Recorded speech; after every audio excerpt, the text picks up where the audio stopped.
This episode of Cape Ann Today is brought to you by J&L Welding.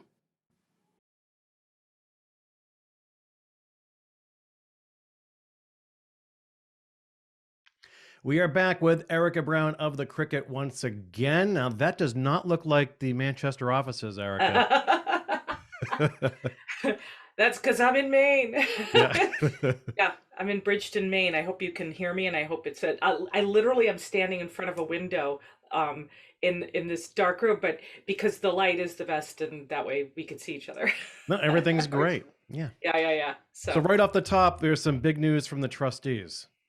Yeah, the Trustees of Reservation, we've talked about this a very long time ago because they announced they would do this in 2020, but they're changing the name, and they have changed the name, turning over the signage on Thursday from Agassi Rock, which is the reservation in Manchester, to now the new name is, drumroll please, the Monoliths. Yeah, which is a good name. It just, the backstory is that Louis Agassiz, who Agassi Rock is named after, was a 19th century scientist. Although, I mean, he was a scientist. He was a geologist and he was a zoologist.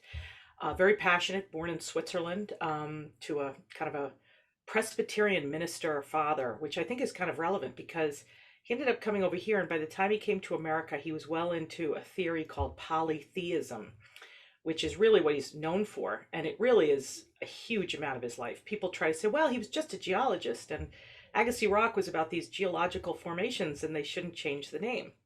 Well, he worked with polytheism probably more than geology or as much, and especially by the time he came to the United States and married Elizabeth Cary Cabot, or Cabot Cary, who was a founder of Radcliffe College at Harvard later. He was well ensconced at Harvard, and he started off a career in which, and I know I keep on delaying this, but polytheism basically was an alternate theory in the 19th century to Charles Darwin and the theory of natural selection, now the law of natural selection.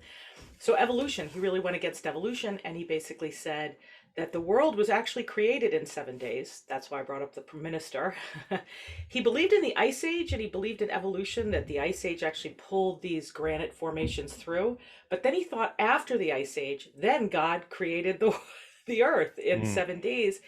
And the problem, of course, and this is really the controversy, is polytheism was really about that the human race, or it was actually plural, that there were human races, and if you were black and brown, you came from a completely different origin as white people, Anglo-Saxon people, right?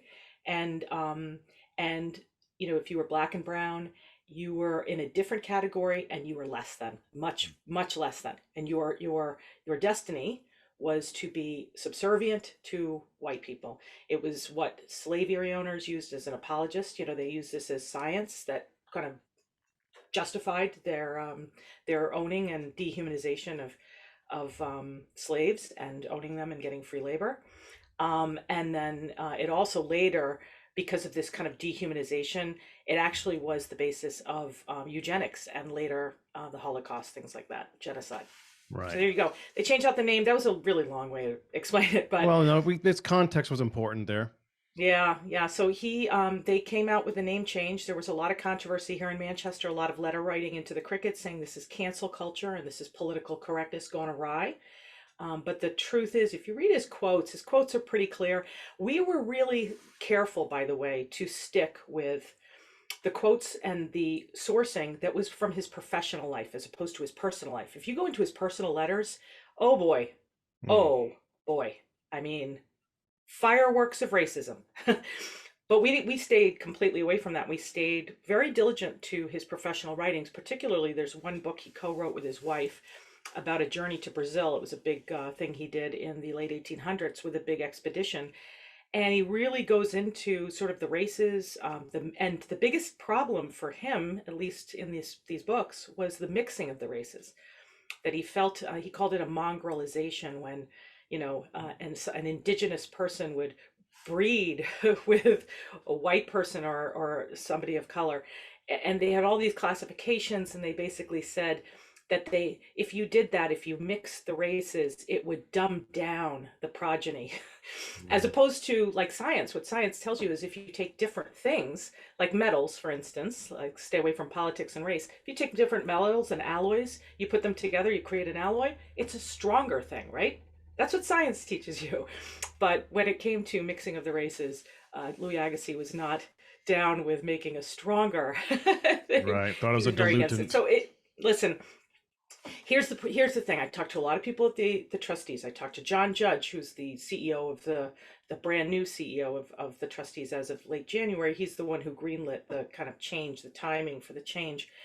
He lives in Manchester. I spoke with Nisi Panetta, who's the vice chair of the board of directors, very high up, and she basically said there was absolutely no way we weren't going to change the name. It was exactly the right thing to do. And the reason why is because little kids go to this geological site. They should be thinking about the geology. They shouldn't be getting on their phones, looking up I shouldn't say Andre, Louis Agassiz, and they shouldn't look him up and find out, that he was measuring skulls to prove that black and brown people were inferior to Anglo-Saxon people with that descent.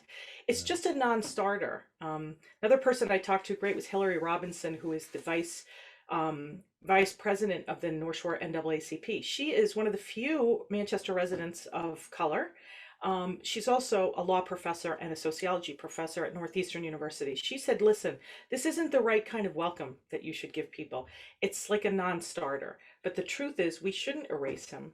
We shouldn't cancel him. We should actually talk about this and actually have that story on the property, which they're going to do with signage, online through their trail maps. So, they're not going to cancel him. He's not going away. He's just going to become a backstory to a very interesting property that's been around for 150 years and hopefully will be around for another 350 years. Right. But this And time it's going to be known as the Monoliths. One last thing that's kind of interesting local thing. John Huss was the guy who came up with the name for the idea, and John Huss was Manchester. You know John. He was from mhm. the Manchester Historical Museum.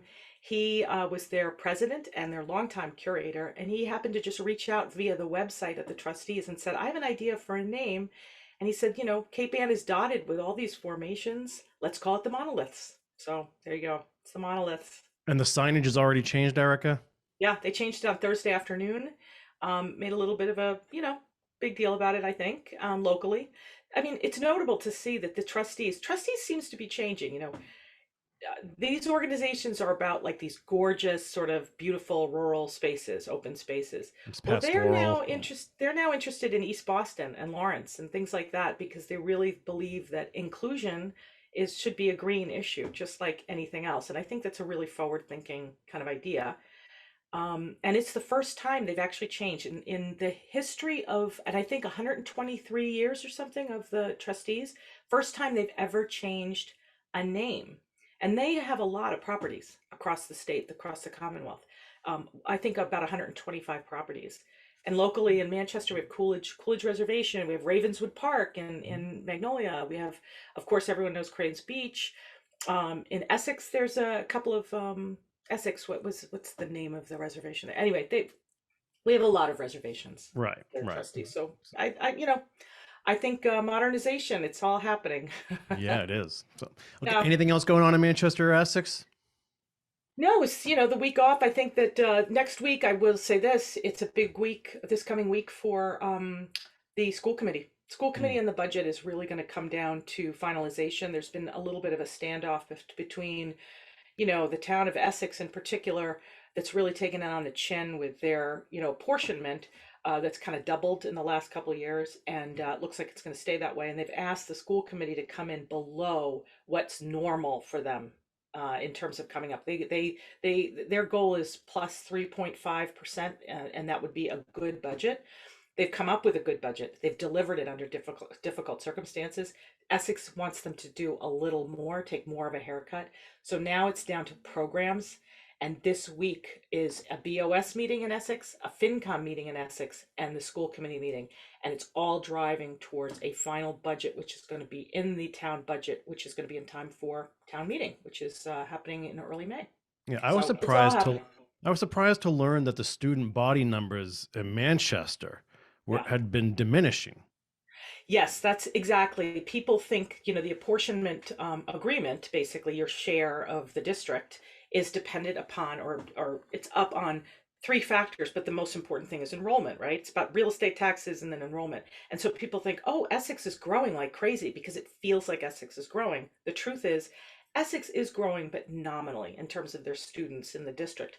What's happening more is that Manchester is shrinking. The numbers of new students coming into the system from Manchester is decreasing because Manchester statistically is getting older. So the It really is. population's It's aging. just Yeah. getting older. You know, I like to say Manchester's like China. It's like China. It's getting old. Not a Yeah. lot of kids, and it's a problem. It's something you can joke about, but it's the true problem. So when you think about, I mean, what I was thinking about. I mean, I don't want to start a new topic, but it's a good way to think about it. When you think about capacity, because that comes up every once in a while, Mm-hmm. capacity, the water system, all this stuff, they're looking about capacity. Manchester is the same footprint as Marblehead, but Marblehead has 19,000 people and Manchester has 5,200, 5,300. That really helps you understand sort of, you know, the fact that Manchester is kind of is small, and so little things like not as many kids, it has an impact, and it's certainly having an impact in Essex, where Essex's share as of last week was 4.9% up for their budget, whereas Manchester was up 1.9. So, and it's based on reality, it's based on kids, but it just shows you what's happening, how little changes can have big impacts on finances, and that's what they're going to be wrestling with. So there you have it. Yeah, interesting stuff, Erika. Okay, Too great much, work. too much information as usual. No, hey, that's why you can read the articles too, folks. There. I Yeah. love it. You're right. All right, have a great week, and we will see you on the other side of the weekend. Absolutely. Bye. Interested in a sponsorship? Email sponsor@1623studios.org to learn more.